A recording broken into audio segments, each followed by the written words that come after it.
Halo, perkenalkan nama saya Valentina Putri Munkinanti, NIM 198114042. Pada video kali ini saya akan melakukan percobaan fraksinasi dengan metode kromatografi vakum cair menggunakan ekstrak temulawak.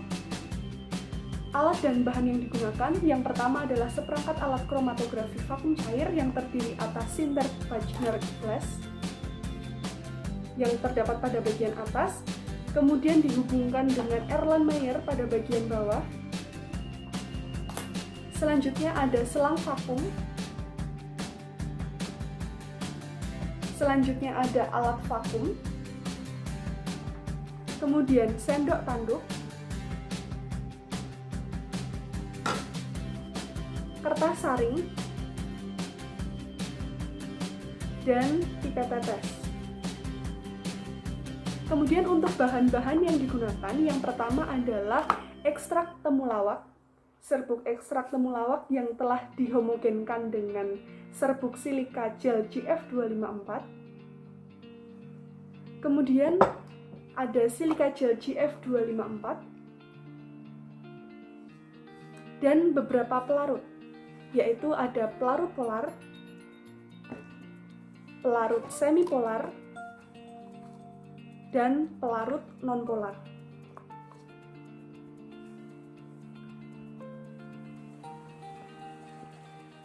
Kromatografi vakum cair merupakan salah satu metode kromatografi yang dilakukan menggunakan alat vakum yang bertujuan untuk mempercepat kecepatan alir dari fase gerak.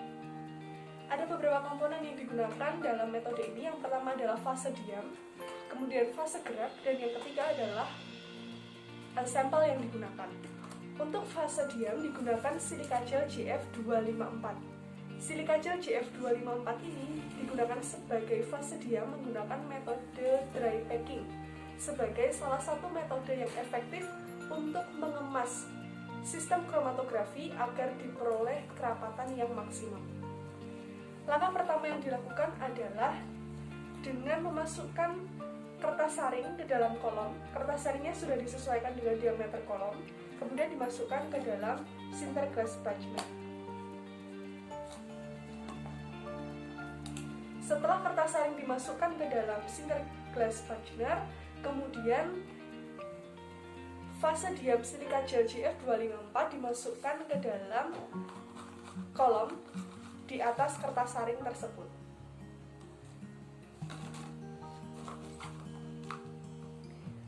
Silika gel dimasukkan sedikit demi sedikit sambil divakum.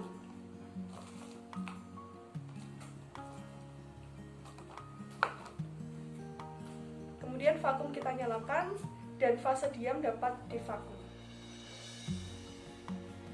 Setelah divakum, vakum dapat dihentikan sebentar. Kemudian di atas fase diam dimasukkan sampel berupa ekstrak temulawak yang sudah dihomogenkan dengan silika gel GF254 menjadi serbuk yang homogen dan kering. Sampel dimasukkan ke dalam kolom dan diletakkan di atas fase diam.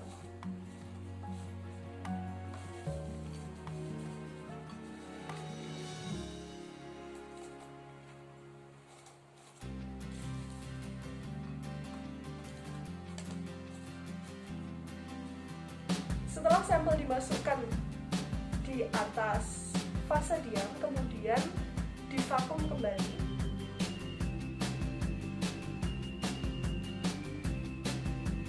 Setelah itu vakum dapat dihentikan. Setelah vakum dihentikan, kemudian di atas sampel diletakkan dua kertas saring. Diletakkan seperti ini.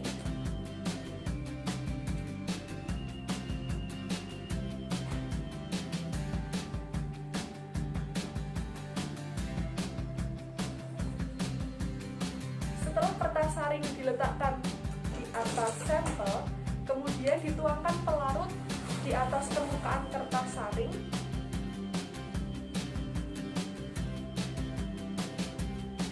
Dan dituangkan melalui dinding.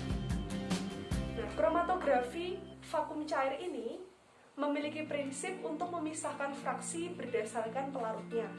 Maka untuk meningkatkan kepolaran dari pelarut yang digunakan, dapat digunakan beberapa pelarut. Yang pertama dimulai dari pelarut yang bersifat nonpolar, kemudian pelarut yang bersifat semipolar, dan pelarut yang bersifat polar. Hal ini dikarenakan senyawa aktif yang terkandung dalam sampel temulawak ini mengandung beberapa senyawa aktif dengan kepolaran yang berbeda-beda.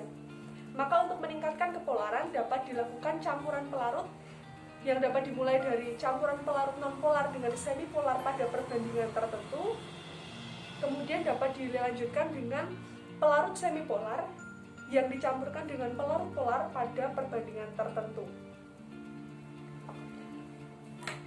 Pelarut dapat dituangkan pada kertas saring melalui dinding, kemudian akan terjadi proses fraksinasi. Proses fraksinasi dimulai ketika ada larutan yang menetes pada Erlenmeyer ini.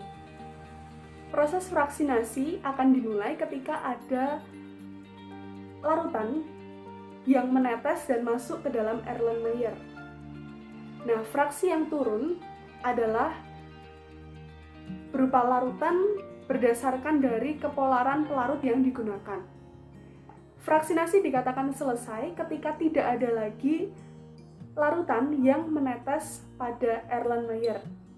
Kemudian, hasil fraksi ditampung pada Erlenmeyer dan dapat diberi label sesuai dengan fraksi yang dihasilkan.